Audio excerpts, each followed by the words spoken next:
We are Gold Ivy, a health company dedicated to simplifying health and wellness. Tune in as we search to find the deep, real, and raw truth. We're here to talk big, no room for small talk.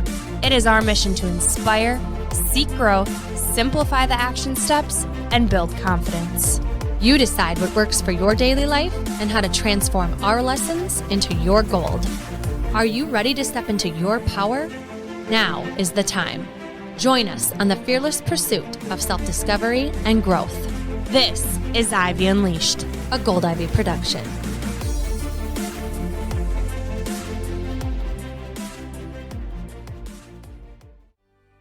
If you struggle with digestion, energy, bloat, acne, mood, fatigue, listen up. I spent 4 years, 50 plus doctors, and tens of thousands of dollars to heal my gut so you don't have to. I've created the what to do guide I wish I had before spending years navigating the overwhelming amount of information and conflicting doctors' opinions out in the gut health world. My help, I can't figure out what's wrong with me. The How to Heal Your Gut Starter Kit is now available, and the response to it online has been incredible. On top of what I wish I would have known, I also wish this information would have been easily accessible for me. Because of that, it's available to you on the shop page of our website for only $9.99. Included in my guide is what helped me and countless others heal their gut, along with chronic fatigue, acne, hormone imbalances, and so much more. You'll learn what foods to stay away from, what foods to eat, a 4-week gut healing eating plan, lifestyle tools to aid your healing process, and 2 of my go-to favorite recipes. So head over to our shop page on our website, goldivyhealthco.com, and remember, happy gut, happy life. You can heal. Let me help you.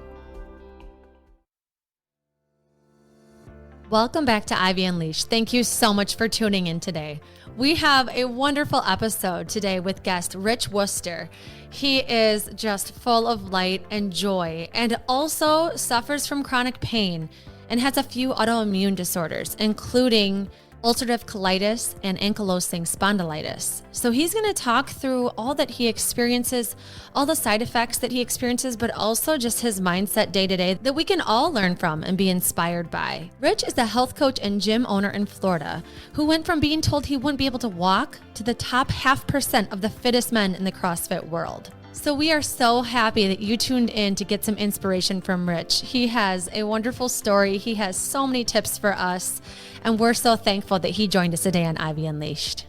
We want Rich's message to find as many people as possible, so please help us out. If you can, share this with a friend if you find it helpful. And if you haven't already, please leave us a rating and review. It means the world to us. And now to today's episode of Ivy Unleashed.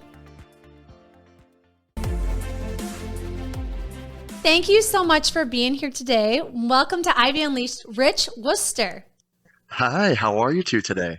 We are good. We're so excited to have you. You are such a calming presence, and we need our listeners to know all about you because we know a little bit, and what we know is you are just a very special, unique individual that has a story and takes very good care of yourself and your mind in a lot of different ways. So, can you just set the stage for our listeners, what life has been like for you, maybe, when you were younger, maybe as a child, teenage years, and kind of lead us up to where you are now?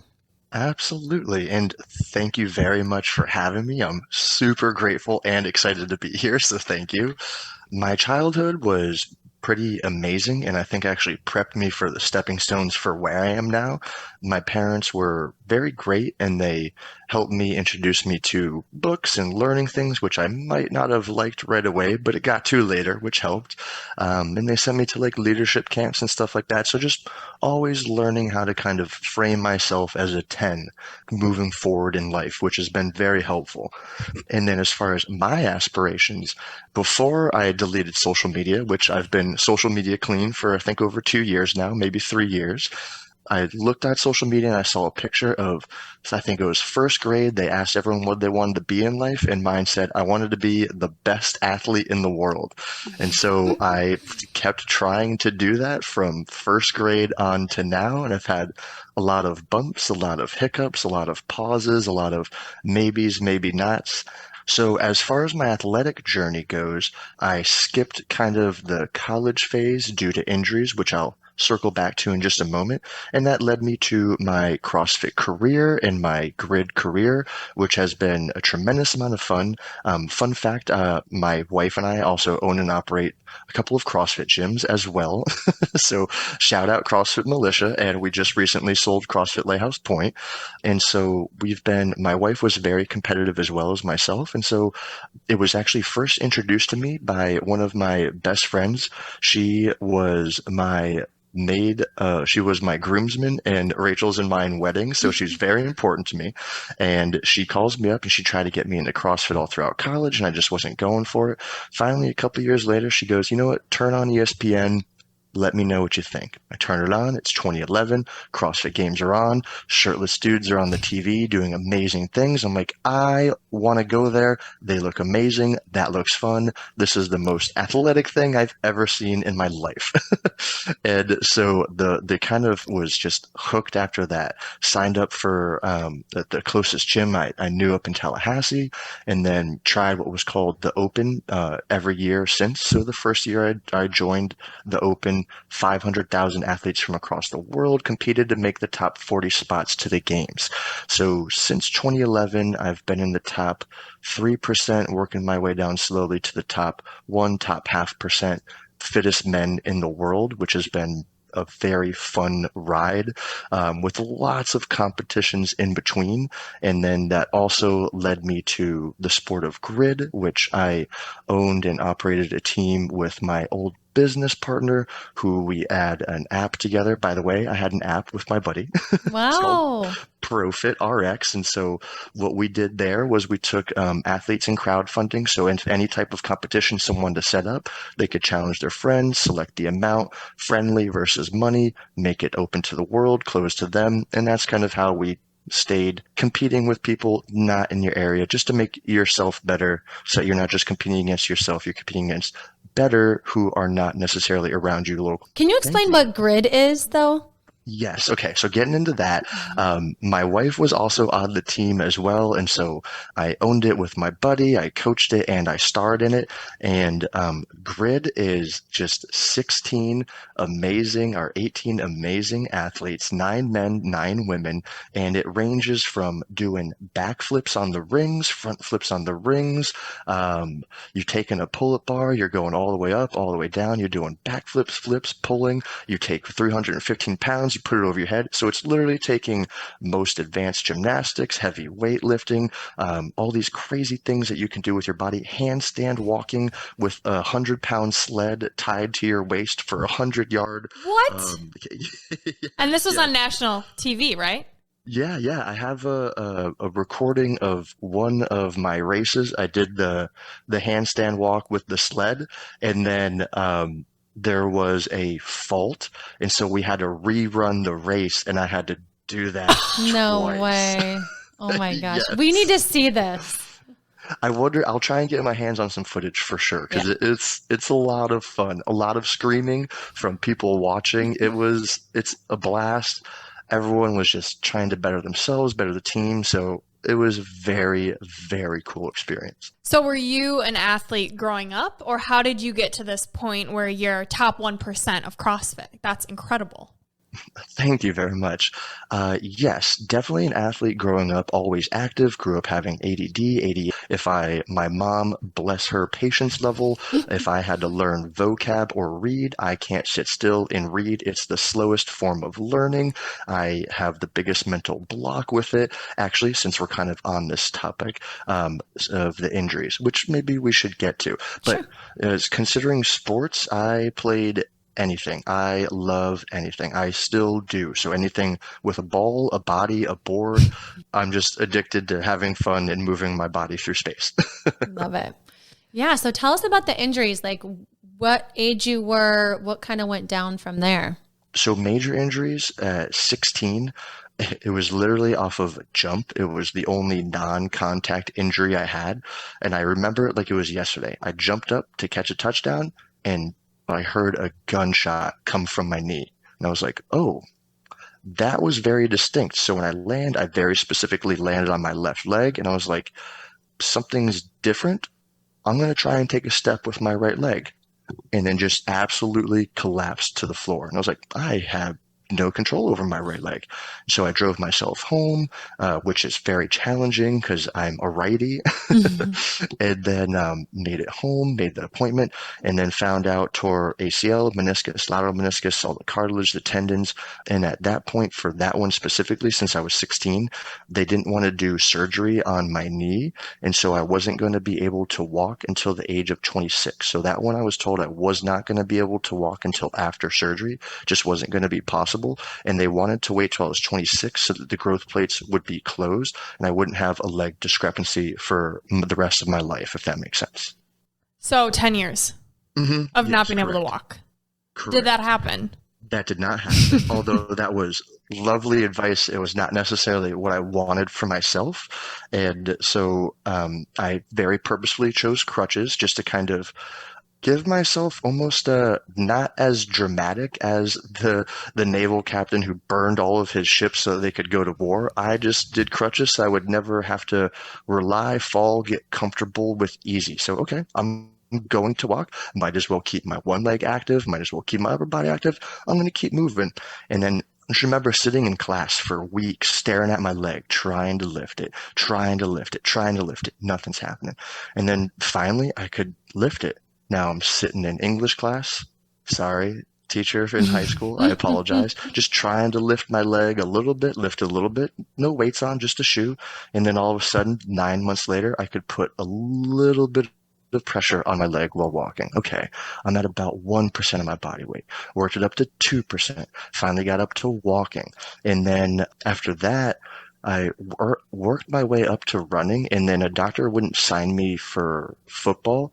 And then I did cross country and ended up running my personal best of a 5K at 17:07, which I found out 10 years later was top 10 in the school that I didn't even know I set this record by a student who informed me of this. So 1 year later, so it took you like a full year to get to running then? It took me a full year to get to walking. And then as soon as I was able to understand walking and that there's a certain amount of pain, but it didn't shut my body off, that I could press through it. And so just kept thinking about running, what that looked like, what that felt like, and then applied it. And so once I got up to walking, the progression to running was much quicker than my progression to walking, if that makes sense. So the whole time you're walking or running, you are in pain? I'm in pain currently, still from it, yes. Wow. And how old are you now? I'm 34. I just turned 34 last week. Happy birthday. Thank you. Thank you. I appreciate that. So sounds like putting your body through pain just enough to progress, but a lot of it was your mindset around it, not letting this, I don't want to say diagnoses because it was kind of their treatment plan for you, dictate your reality. You said there's got to be a better way, and taking ownership of what that could look like for you. You mentioned other injuries. What else happened to you? Yes, absolutely. Did take ownership, did take responsibility for it. You have to own your circumstances. And then I think that actually allowed me to progress faster because I wasn't trying to start at step 10. So I started at step 1, or I started at step 0, or no steps at all. Sorry, that was funny for me. And then continuing with the injury. Sorry, I had to write them down. Then at age 17, I had 3rd-degree shoulder separation, shoulder tear. So my shoulder was in a sling for a couple months. And then 19, I was playing basketball in college, and I landed on the side of my leg. I remember this gentleman ducked down, so I flipped over him. And on that one, I tore my meniscus, lateral meniscus, fractured my left tibia, tore the tendons, and that was a fun story as well. I went to the ER room up in Tallahassee, and they told me that nothing was wrong. And then I went home, got imaging. They're like, it's broken, it's torn, you need it's crutches. So this is your other knee. Yes, that was, so I did the left one twice, right one once. Good. Love that. I just collect them all.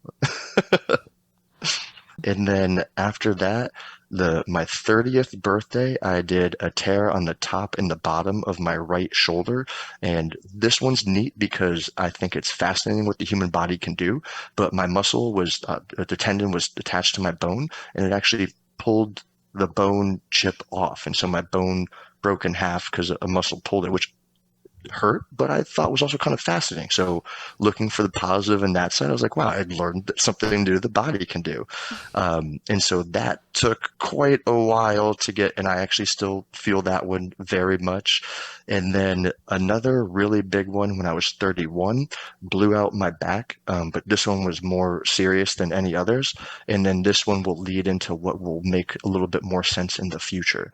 So I had my L5-S1 motor type 2 changes. So basically that means that the red bone marrow is turning into visceral fat just because of the lack of blood flow into my spine. And then I have protrusion of the disc and stenosis. So that's just narrowing of the spinal canal. So it puts pressure on the spinal cord and nerves. And then L304 bulge and more narrowing. Then I'm so sorry. This is such a long list. Can we break for a Willy Wonka commercial or something? I apologize. I'm getting to the end. We're wrapping up.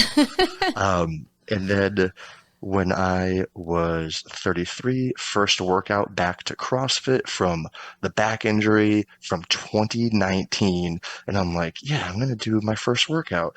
First workout back. I think it's hilarious. Tore my pec, tore my shoulder, tore my bicep from 2022. To Thanksgiving. And then most recently at age 33, I'm currently on crutches at age 34 for my most recent calf injury. Wow. So you are a top athlete performing with these injuries. How do you do that? It's a lot of, and I would like to say awareness. Once you become aware of what's bothering you, you can fix it. And what I mean by that is just owning where you are. So I'm in pain. I'm in pain a lot, and I could give up, or I could just think about positive things that help. And so every single thought that I have is a choice. And so I'm very much aware that I'm choosing to be positive, and I go out of my way to do that for every choice, if that makes sense. Mm-hmm. Yeah. And I mean, that's why not only do you have an incredible story, but your mindset around it is what makes you incredible, even more so than being on grid and top performing athlete. You think about the victim mentality, and so many people who are in pain, that becomes their identity. And for you, it's you take this pain and you turn it into, what can I learn from it? Or even just your humor, laughing and, oh, I learned this about my body. Like, that's not quote unquote normal. Mm-hmm. Were you always that way? Or what shifted where you kind of took your pain and turned it into positivity? Yeah. Ooh, I like that alliteration. How I learned to do it was just different ways, different steps, depending on where I was. So, and I keep getting pain reintroduced to me. Mm-hmm. And so the most recent thing that I've done and made a promise to myself, I want to say maybe a year ago now, is every time that I do feel pain, I'm going to smile like a New York City Broadway dancer. Mm-hmm. So if I feel that pain come, I put on the biggest smile of my face. And then if I'm feeling a lot of pain, I go, okay, I welcome you like an old friend. And so as long as I just weirdly accept it, it's like, okay, yeah, this really hurts, but it can get better.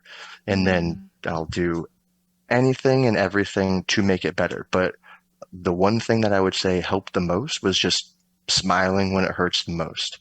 So you're not happy to be here with us? You're just in pain? Is that what I'm hearing? I'm just kidding. Excited to be here. It's one of the few things taking out the pain. So there's this term going around, and I'm curious about it with you, that's called toxic positivity, where it's almost like this false sense like you have to be positive, but like you don't actually address the dark side of how you're feeling or really feel those tough emotions. So I'm curious, like, do you have moments where you really allow yourself to feel the pain or feel bad for yourself? I mean, this sucks. Like it sucks and it's totally not fair what you've been through. And so I'm curious, like, are you always like this, or do you allow yourself to be like, shit, this is not fair. This sucks.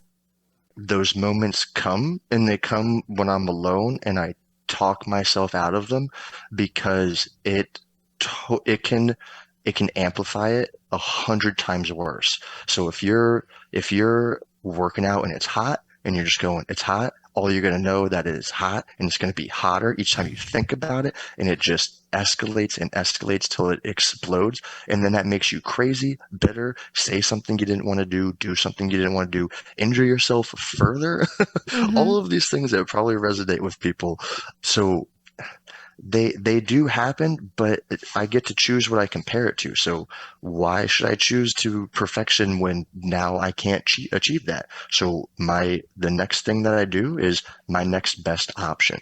And kind of what got me to that was every day I used to wake up just saying a little mantra to myself, doing like square breathing. And one of the things was just, what's my next best option? So I put questions on there to when things I encounter in the day happen, I already have a response for it. I want that response to be there for when shit hits the fan, because that's when I'm unprepared. So if I go through my day with a certain mindset, okay, then every thought that I have is in that mindset. If Tuesday is this mindset, Saturday is this mindset, excellent. But that's the mindset that I'm going to be in. So if I have a thought, I have to choose to make it through that. Can you give us an example of like a specific day, what that would look like? Yeah, sure. So there's different ways we can go about it. So if I'm talking about Saturday, okay, my theme for Saturday is fun, people, and games, meaning that what I would like to do is have fun, relax, do something for myself.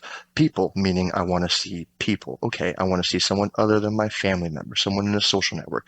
Games, that means I want to play games. So I like to do simplify everything. If I can boil down something into one word, I will. And then that can just explode into paragraphs. If I write down a paragraph, to me, it's already lost because it's exploded into millions of paragraphs.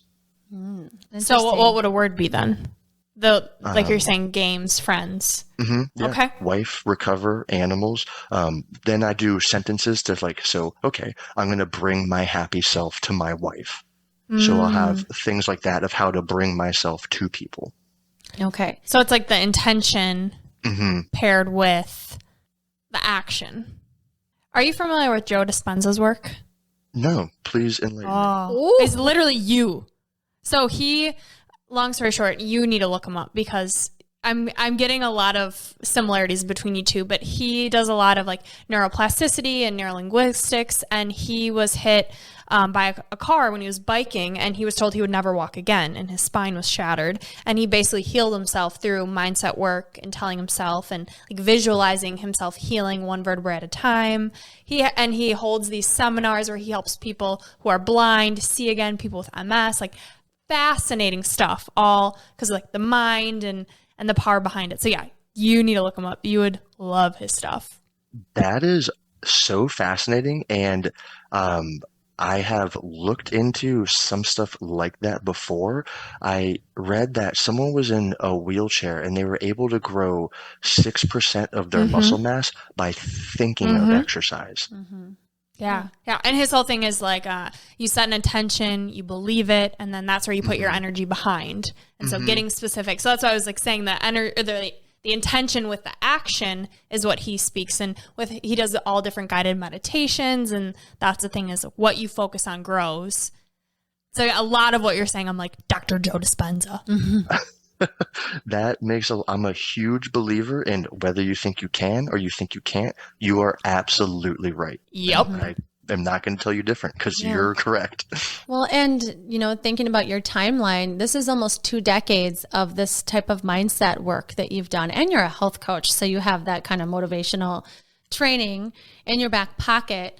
But I just want to remind listeners of that, like if you're going through something where you're experiencing chronic pain, that, this has been a process for you. And so can you kind of talk us through like this mindset work?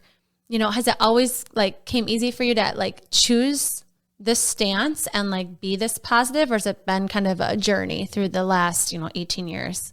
It would be very easy to choose if I was the only human being on this planet. The reason why it's hard for me to be positive is because there's more than one person, me telling me positivity. There's everybody out there that just wants to say something negative or something impossible or something that they don't know is possible yet. So the hardest thing is just being yourself around others. And so for me, it's just, okay, no ego, no problem. If I don't care that I'm not the coolest kid in the world, excellent. I'll be able to fix myself. If I do care, then I'm only going to be as good as all of these other people's opinions put together. And then you have that weird face collage made up of everybody else's face rather than just your face.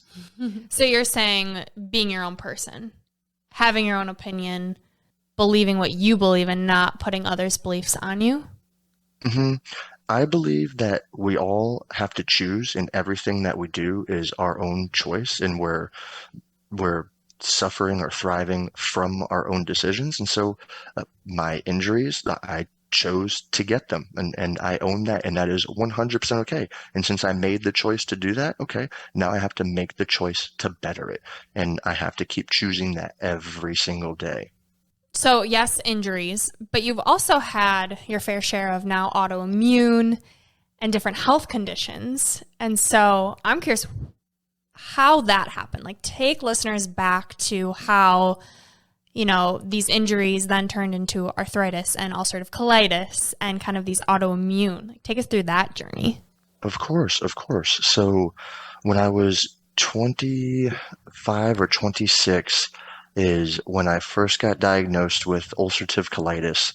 And I think how I got it was just burning the candle at both ends. I was doing private training every single morning before we opened the gym, and then private training every single night after we closed the gym, just working too many hours in a day, not doing any self-care, thinking I can because everyone told me I was young and had the energy. Well, now I'm young and I don't have the energy. And so then just too much stress piled up, and then I noticed some things were much different, so I went and got checked out and got ulcerative colitis. And I wrote down some of the kind of symptoms that go along with that if you wanted to let everyone. Okay. So I copy and pasted from Google, and I just wrote down the ones that they all kind of apply to me, and I'm assuming they apply to everybody. So you see, it attacks the proteins. So it attacks like my muscles and my joints, which is not where I want it to attack. And so the pain areas is abdomen, joints, and rectum. So meaning all previous injuries feel very fresh. For gastro, bloating, blood and stool, constipation, diarrhea, inability to empty bowels, leaking of stool, urgent need to defecate. So a whole lot of hots and colds. Oh, that disease has all of the opposites. Excellent. And then whole body, anemia, fatigue, fever, as well as cramping, weight loss. But do you guys have any questions about that before we move on? I just want to take a second for anybody suffering from this, and for you, that sounds devastating. I could just cry for you right now. Like, I've heard of it and I've known some of those things, but that stops your life. Like, that puts a strong halt on everything. It's terrible. I'm so sorry that you were going through that, and that's something you deal with. No, it's thank you very much for your sympathies. But again, I was either born with different genomes, chose to eat something, so I've definitely earned this. So now I just have to know how to manage it. Because what managing means to me for UC is, as soon as you enter a flare-up, you get 16 weeks of perfection until your gut goes back to normal. And then with UC, just the longer that you're in a flare-up, the more likely you are to get cancer. So basically, I'm just eating to prevent cancer, because then as soon as you see people get cancer, I think the longest is like 4 years, 11% people make it that far. So it makes my decisions very easy for what goes into my body, but due to the consequences. Mm-hmm. So what do you eat? What does that look like? How do you take care of yourself to prevent a flare-up? Great question. I view food a little differently. And so I introduce food kind of soft to hard throughout the day. So the first thing that I'll do is like coconut milk for a smoothie, some vegan protein powder, strawberries, blueberries, and then I'll have fruit for the rest of the day until about 5 p.m. Fruits and vegetables, multiple apples, multiple oranges, rainbow carrots, spinach, all different random things. And then at 5 p.m. on, I'll allow myself a little bit of white rice or some sweet potato, and then a little bit of 99 and 1 ground turkey. My wife calls it squeaky turkey because it's 99% and 1. So it literally cleans your teeth when you're chewing this. That's what I eat. Yes. Okay. So you're very aware of the noise that it makes.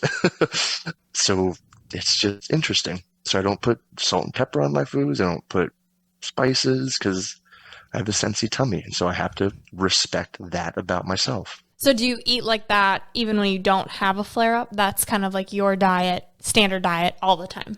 It's when I deviate from that, I enter a flare-up. Like automatically, it's going to go down.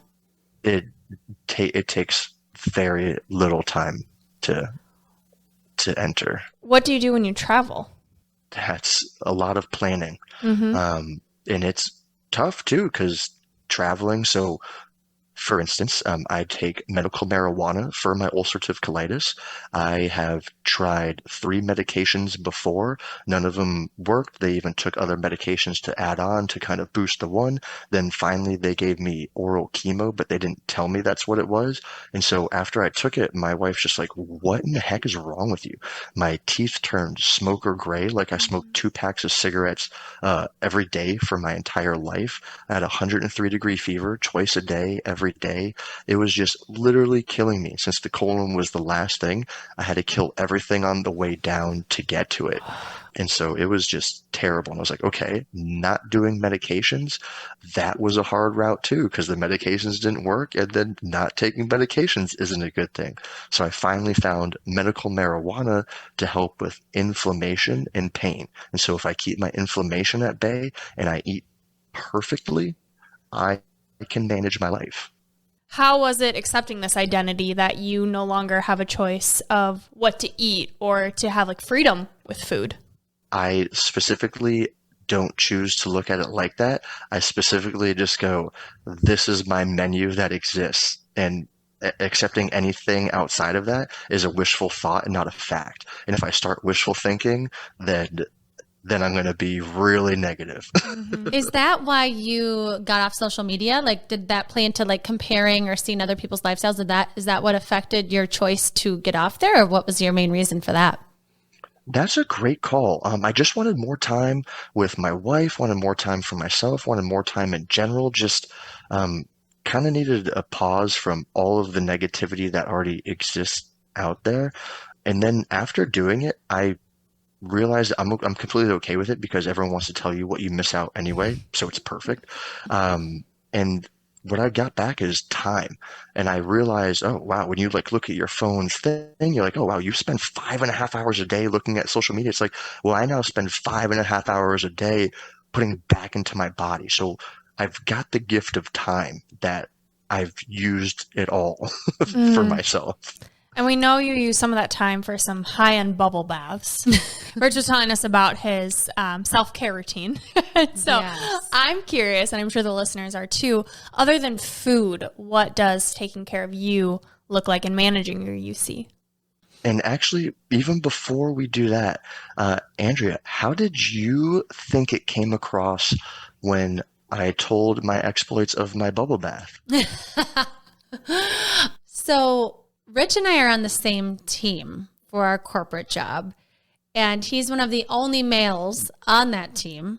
And we were playing a game where it was like, tell us how you're extra.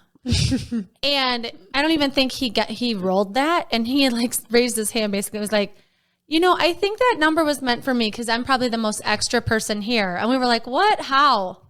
And I think you should talk about how you start every day, Rich. I think it needs to come from you. Perfect. Well, the only reason why I bring it up is because when I was explaining it, I loved it. I loved that routine. I was doing it daily. It was amazing. So did it sound to you like I genuinely loved it? Yes. Because I do. Yes. Okay. And so I just wanted to get that point across first, and that's the power of choice that we have. So how it actually ended up starting with me being in a bubble bath every day was I had to be in a hot bath with bare minimum hot water, if not Epsom salts, more things like that, for an hour before I could move. So I was in bed for 10 days with my back. And then now I found out it led to something else, which I'll get to in just a moment. But again, it started with necessity. Okay, I'm in bed for 10 days. I'm going a little nuts. I like to move my body every 10 minutes, not necessarily every 10 days. I was getting a little stir crazy. So I was figuring out, okay, what's going to help? What's going to help? We figured out just scalding hot water in a bathtub. And so if I had to be somewhere at 7 a.m., I had to wake up at 4 a.m. to hop in the bath for 90 minutes before. But point being, the power of choice and, okay, the whole thing with what's my next best option? I now have to take a bath every morning in order for me to walk. But I could make it the most amazing bath in the world. So my bath, I had a jacuzzi. So we moved, so I don't have this bath anymore. Ugh. But I had the jacuzzi with the button. I kept my smoothie machine in there. I had a 32-inch TV that was in front of me where my feet were. Thankfully for my wife, she just was like, "This is your room, go for it." Angel. I kicked her out of our bathroom, and just to let you know how much of an angel she is, I kicked her out of our bathroom. We were doing this living in our two-bedroom, two-bathroom house with 4 human beings during COVID, 2 grown adult males and 1 grown adult couple, and 5 animals. Wow. hmm So it was interesting. What's your wife's name? My wife's name is Rachel. Shout out to Rachel. You're an angel. Yes. So then what it ended up turning into was, okay, my morning routine, I got a nice glass of cold ice water. I got my smoothie so that way I could pour out and keep it on the bedside so it wouldn't get too close to the hot water so that it would be a perfect temperature. I'd have my TV on. I had meditation music in there. I had incense. That's where I kept my medical marijuana. So I'm doing all of these things at the exact same time. And then I did my work for the day, and I sat in there and I did breathing meditations. And I tried so many different breathing meditations, but I think during that phase of my life, I was on the Wim Hof breathing method, and it was phenomenal and got me through it. I was working with my pain. I would get up and move around. And so I chose to start out the day like that because if I didn't, I would still be in bed currently. Yes, I love it. If this is what I have to do, how can I make it fun, enjoyable, work for me?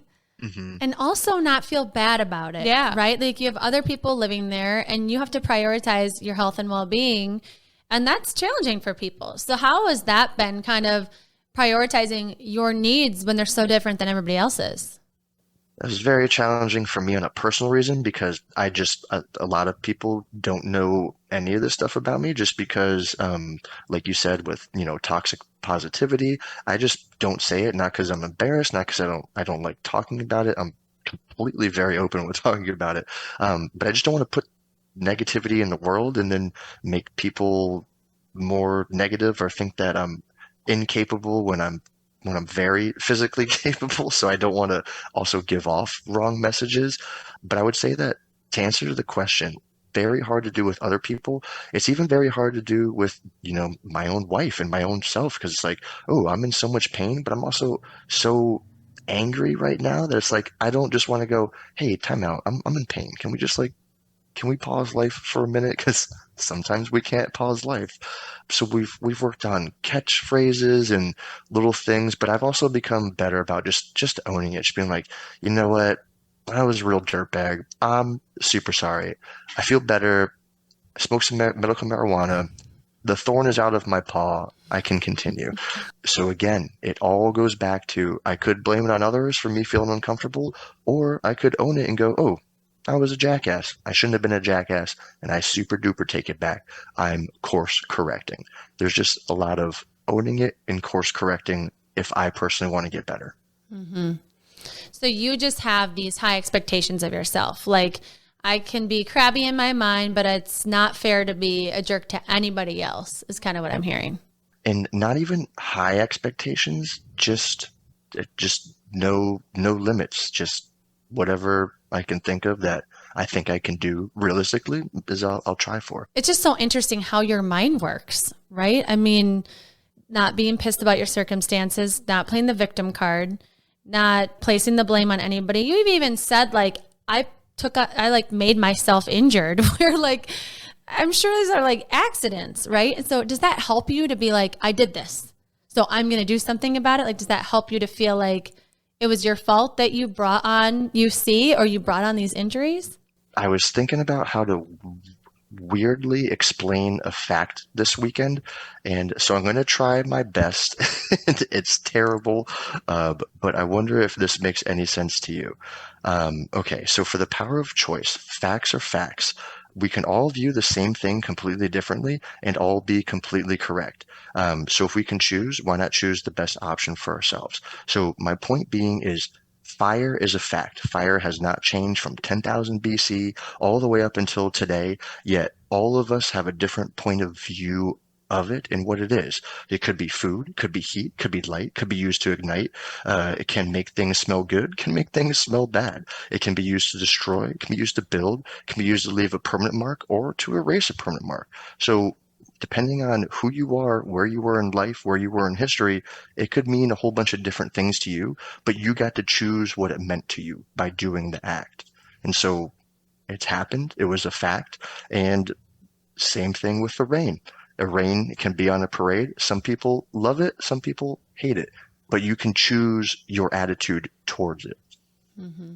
How do you choose that attitude when you have no energy? When you're coaching clients all day, you know, it sounds like, yeah, okay, you want to look at your circumstances in a positive view, but when you feel like crap and you don't have the energy, how do you get through your workday? Great question. And there's also probably two more things I should share before even answering that. So I found out by the end of 2021 that I also have a heart condition. And so one of the things, the caveats with that is no more caffeine. So as a supplement, if anyone out there wants to try no caffeine, good luck, have fun. My strong recommendation, juicing celery juice. And what that brings to me is I felt like it strips away the fatigue more so than adds the energy of caffeine, if that makes any sense. Mm-hmm. So the no energy thing definitely hurts without the caffeine. And then also with the pain thing, I also have ankylosing spondylitis. So with ankylosing spondylitis, pain areas in the ankles, eyes, heels, hip, joints, lower back, middle back, neck, and shoulders. Pain types can be arthritic. So like I have x-rays of my ribs. There's just arthritis sprinkled all throughout. So it feels like they're fractured all the time. Even just taking a pinky and touching the wrong spot kind of feels like it's broken. Pain circumstances can occur during rest, meaning your body hurts, but you have to move. And if you don't move, it hurts more. So I appreciate that it gives me the choice there, which is nice. Joints, back, joint dysfunction or stiffness, eyes, inflammation in the eyes, middle layer or redness. Smoking doesn't help the redness. Visual, blurred vision, sensitivity to light. So if I literally can't go outside without sunglasses, if I do, my eyes automatically close, water up, and I have to put my finger in my wife's pocket and she doesn't run me into a wall. So there's a lot of things to navigate that. And then also common is just bone tissue formation, fatigue, hunchback, inflamed tendons, inflammatory bowel disease, physical deformity, and sleep disorder. Wow. Kind of like, you name it, I got it, is what I'm hearing. What is it like receiving a new diagnosis? Because it sounds like your trend is like every year it's something added on. This one didn't surprise me at all, because I was like, oh, my lower back hurts, my vision's blurry, light sensitivity. I had 100%, I just was like naming all of these symptoms, and then all of a sudden the answer came. So it was like, I knew the answer, I just didn't know what it was called. So that one didn't surprise me.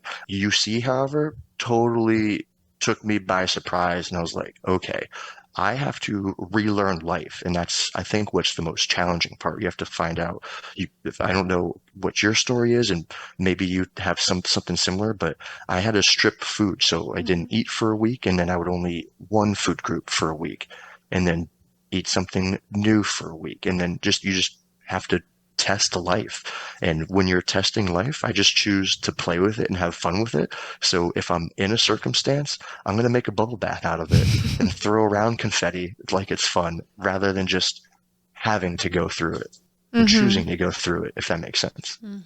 Yeah, it sounds like choosing what makes you feel good and taking ownership of that's a choice. I think for me, it was not feeling guilty about making those choices when it comes to food.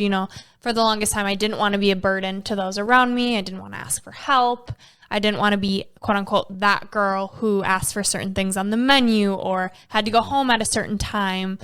You don't want to burden others, but changing that view of, no, I'm prioritizing feeling good, and that's what the people around me want, and not having any shame around that. I think that was a tough mindset shift for me. I'm wondering if you can relate to that at all.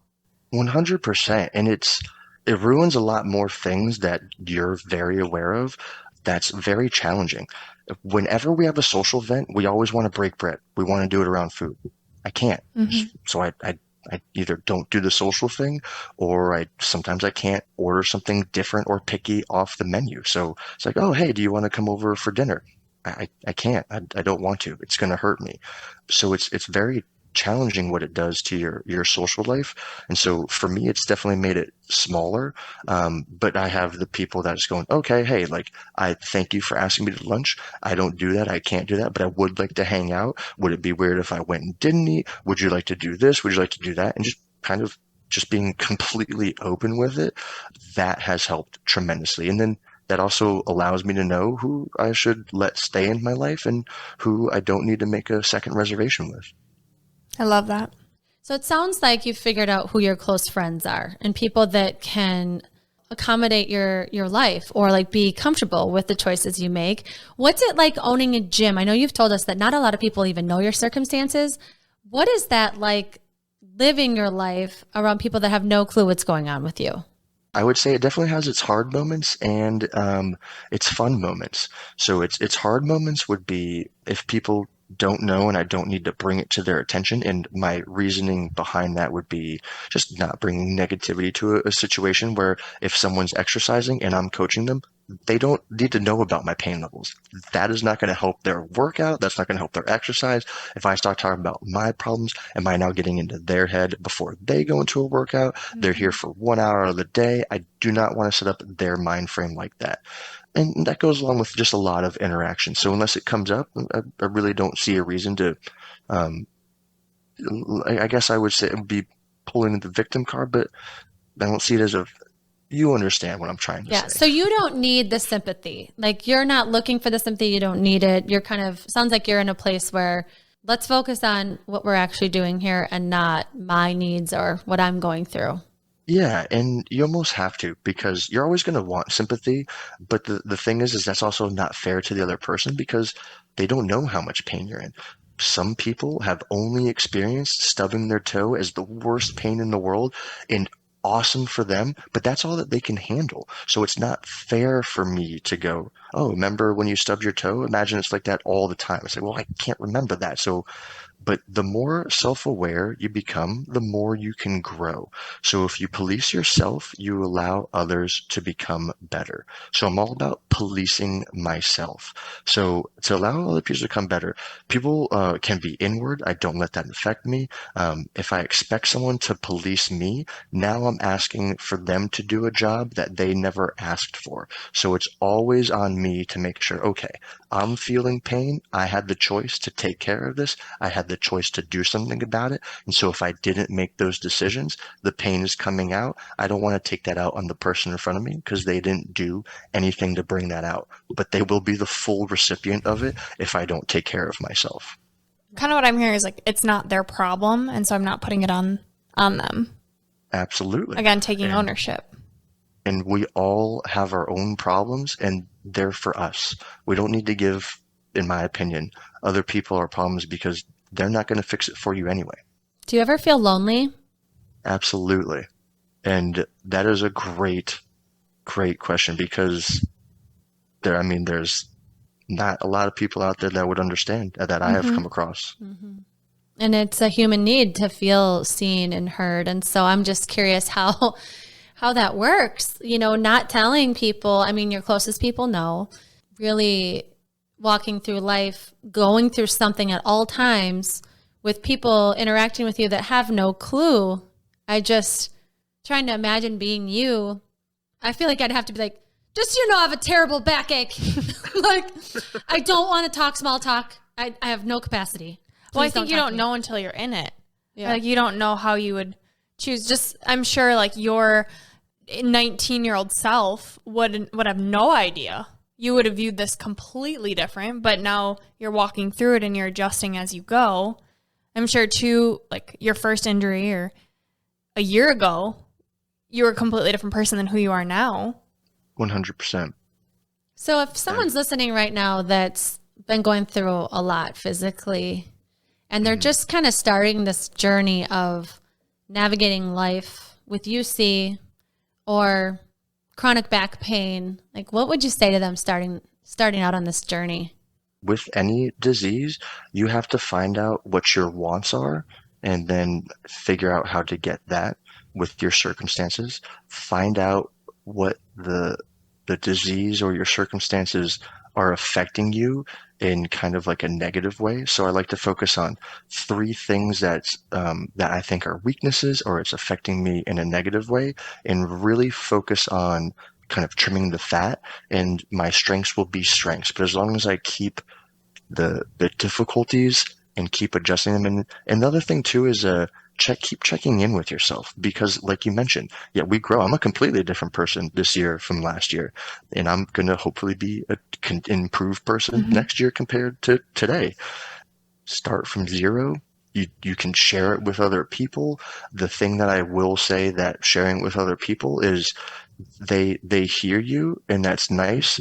But if they don't understand you, that can be frustrating. And so what I'll say with that is people, understand, but no one actually understands, not a single other human being, because people only remember when you tell them. You're the only one who's like, pain, pain, pain, pain, pain, pain, pain, pain, pain, pain, pain, where not a moment goes by. But if a moment lets up and someone forgets and they could ask you to do something or ask something when you're not in the mood, and it's like, whoa, people don't understand. And so I have to know where I am, and I have to be good about letting them know I'm not there yet. Please give me time.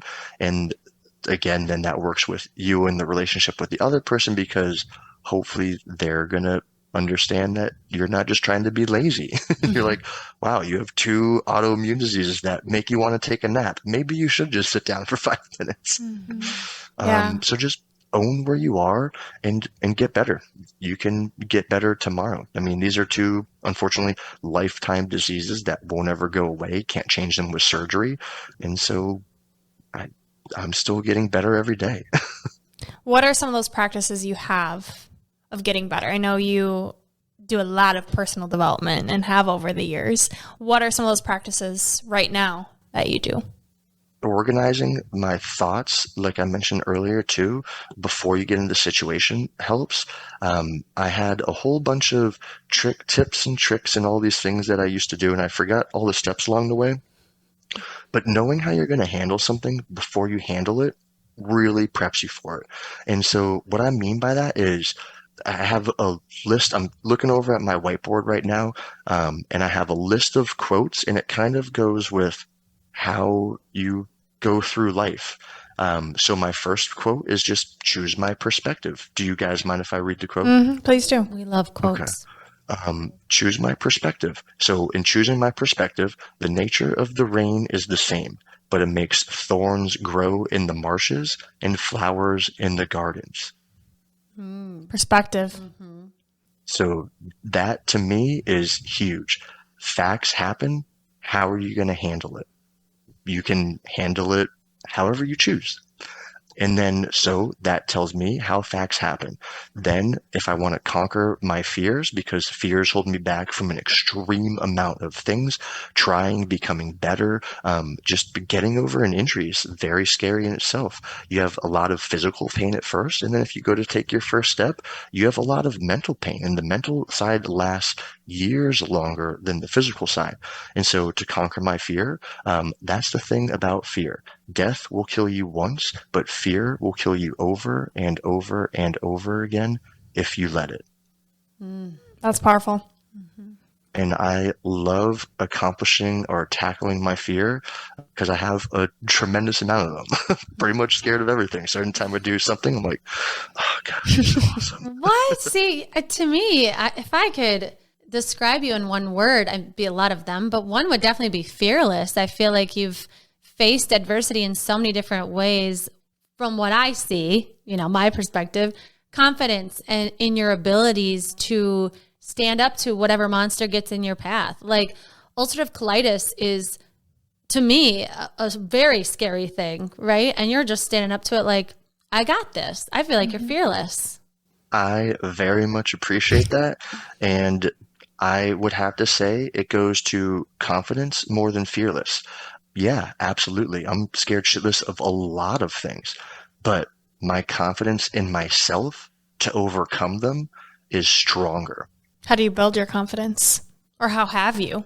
The only way to build your confidence is believing in yourself and playing in the space that you're in. So anytime I learn something, I just take it and okay, I know about myself. I don't like to experience new things in front of a group. Okay, so if I want to learn about this, I'm going to take it in the corner, make all of my mistakes in the world, and as soon as I did make 1,000 of them, I've perfected it, and now I know how to do it correctly. We are in the business of building confidence, so we would love for you to give some more tips on how you build that. Real quick, I just want to kind of bring up how important confidence can be for what we do.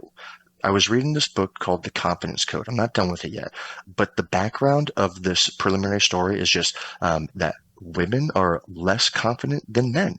And so this entire book, it's a book for women written by women. I'm not a woman. I just love human beings and love learning, so I'm partaking. And they were doing this study, and it said that they're talking about how women can overcome being confident, and then where's the line between being a jackass and having too much confidence. But then there's a Harvard study about where this group of Asian women were taking a math test, and there was 3 different tests given out. The first test was Asian women are good at math, and then you take the exam. The second test was a gender neutral statement, and then the third test was women are bad at math. So the first test, Asian women are good at math. It was like 2 to 3% higher than the norm. And then the women are bad at math scored at an average 9% lower than the norm just to that one statement. Mm-hmm. So if our confidence is damaged, then we believe in the lie of our inconfident self and follow that, rather than if you can always choose where you want to aiming, why would you not choose towards the lighthouse? I love that. Follow the light. Follow your gold. That's why we're doing what we're doing. That's awesome. So you read a lot. What other kind of like daily practices do you have to help build and keep your mindset so strong? So I would say just choosing my thoughts, organizing myself, organizing my day, and then living through it.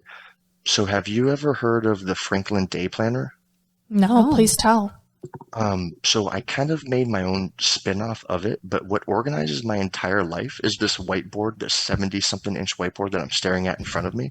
And I have a blank column with just quotes, how to live my life, kind of go through organizing like that. So I know order of operations. When I do anything, this is how my mindset is, and that allows me to stay on track, and I can read through all of those.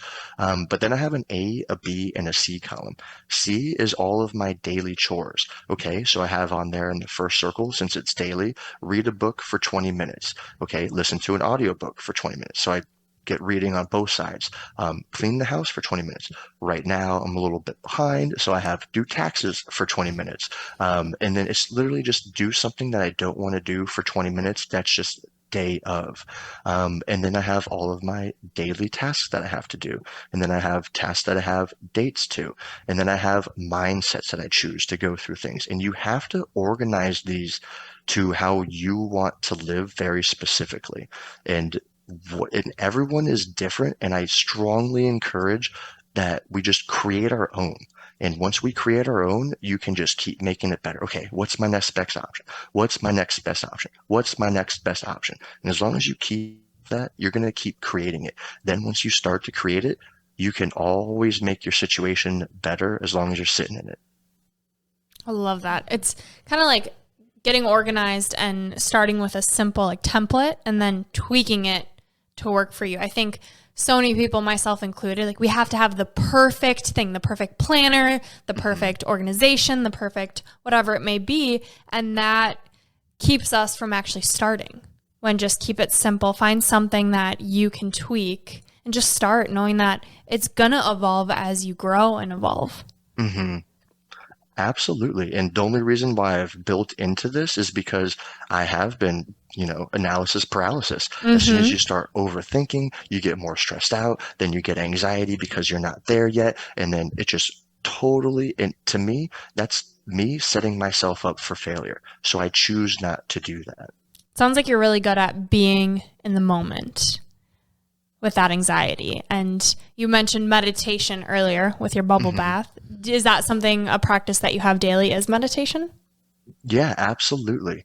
And also, you probably are very familiar with this too. You have good hours throughout the day, bad hours. So for me personally, 4 p.m. rolls around, and then every minute from there on, I just get worse and worse and worse. So that's why I try to have not plan out my day in the beginning, have my day planned and live it through, just knowing, okay, I know my energy levels are going to be like this. That means that I'm going to plan inside this window. If my energy levels are going to be in between a 1 and a 2, and I plan a 4 activity level, I'm shooting myself in the foot. So it's just knowing exactly where you are and staying in your window. Not too early, not too sane, not too much, not too little. I can see how that plays into your confidence too, like knowing yourself so well. You don't have to feel bad if you're not super productive at 4 p.m. or you didn't get to things at 4 p.m. You already know that's a tough time for me. I'm going to plan earlier. Pat yourself on the back. Make your day work for you. Exactly. And so then you don't have to think about it. If you just have repeats of how you feel, you go, oh, okay, I have 5 things that I need to take care of this week. Plug them in on the times that you feel good. And so you just have to know what's limiting you to know how to work around it. We can find our workaround codes, our cheat codes. We can find it for everything. They exist. We just have to create them. The reason why I think it's effective for me, and I think it would be super effective for just any human being who experiences lifelong disease, pain, a human being that experiences stress or any type of anxiety. But the reason for planning out is I like to plan out my day when I'm at 100%. And then that way, when I go throughout the course of my day and those interactions pop up, that circumstance pops up where I have to react or to make a decision. My decision was made at 100% brain power, and I'm now carrying it out no matter where I am throughout that day. So whenever we're going along and something happens, and usually in that moment we get a little bit worked up, we get a little anxious, we get a little anxiety, some stress. We don't make the perfect decision. But if the perfect decision was already made, I can just carry it out at a lesser percent of myself to that best version that was already intelligently planned out before the situation ever even arrived. So give us an example.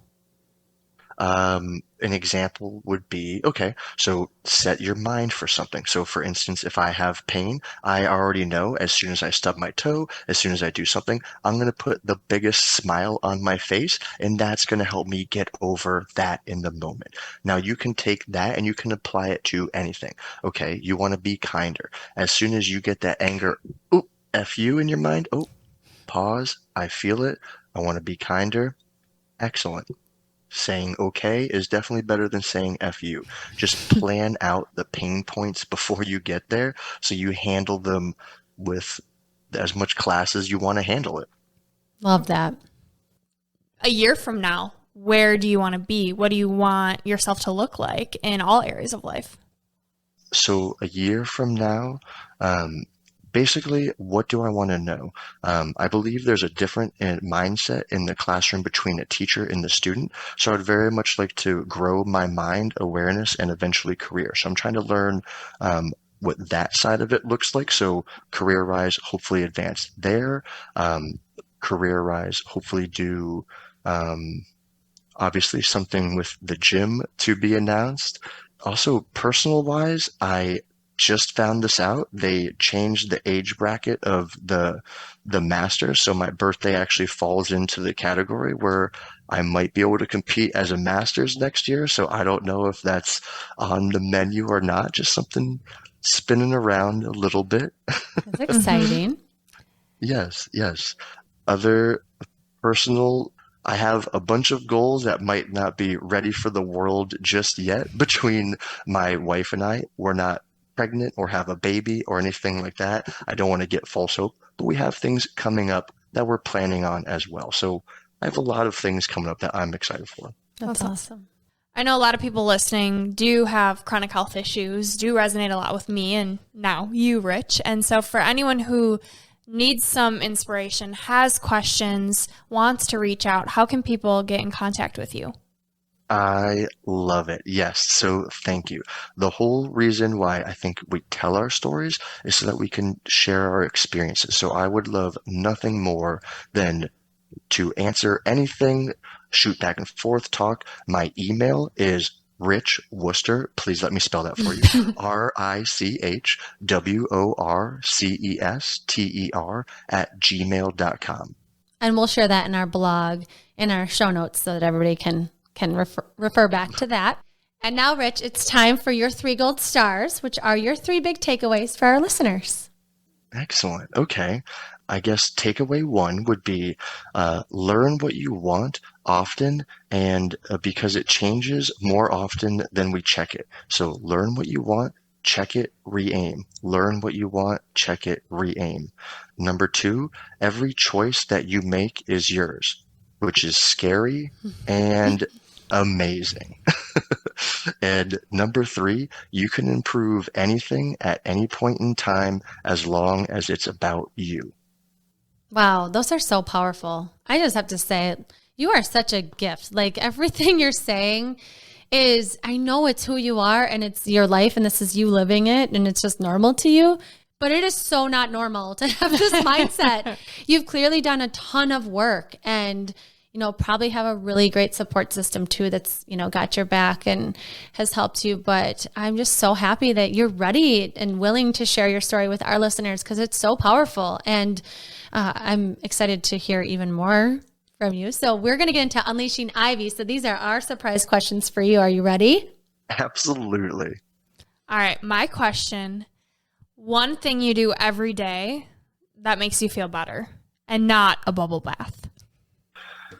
Let's see. I would say one thing that I do every single day is I appreciate every single thing that I have and that's around me. And that helps me start my day. That helps me be thankful. That helps me turn little annoyances into huge smiles. And I think that's incredibly important.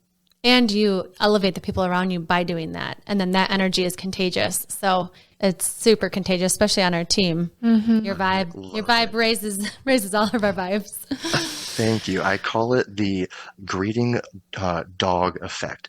If you come home and that dog's so excited to see you, you can't do anything but be positive back. So as long as you give it, it will come back. I love that.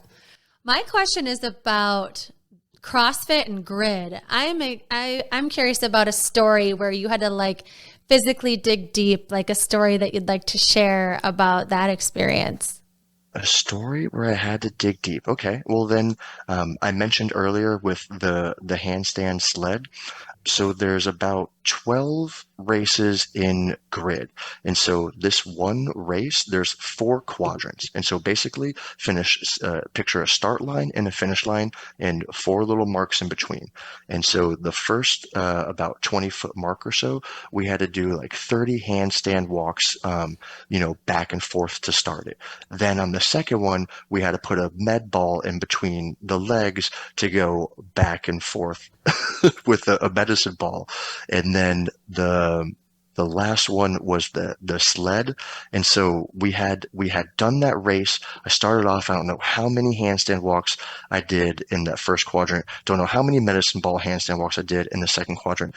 Took this heavy ass sled upside down all the way across the floor, finish it, and then they go re-race. And I was like, excuse me?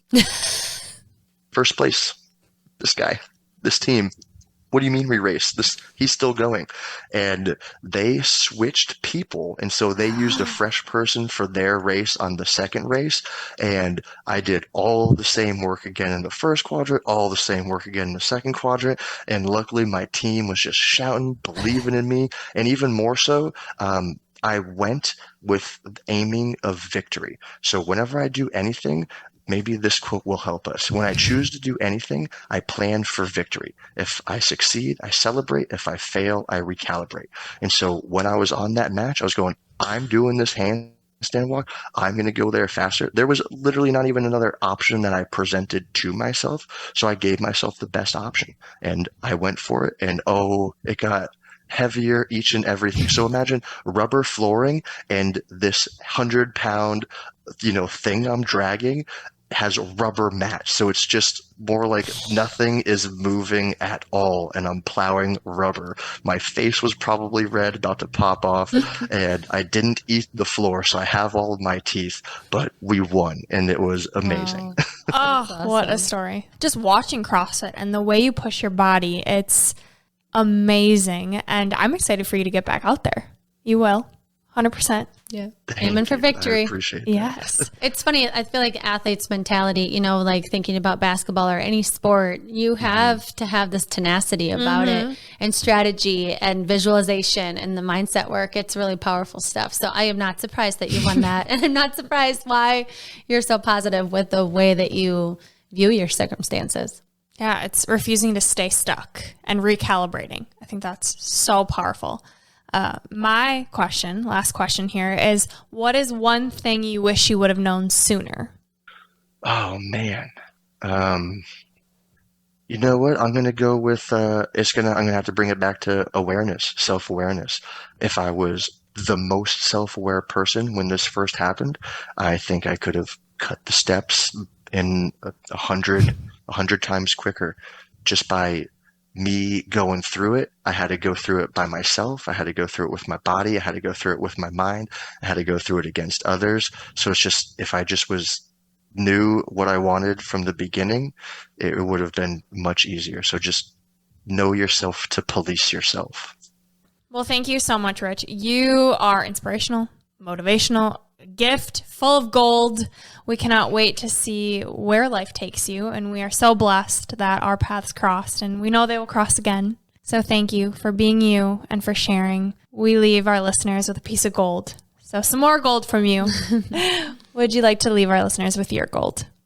Yes, absolutely. And thank you very much for asking. This one is how I choose to treat humans by throwing kindness around like confetti. And it's a quote by Maya Angelou. It's, people will forget what you said, people will forget what you did, but people will never forget how you made them feel. This is Gold Ivy signing off. Listen to your truth and go chase your gold.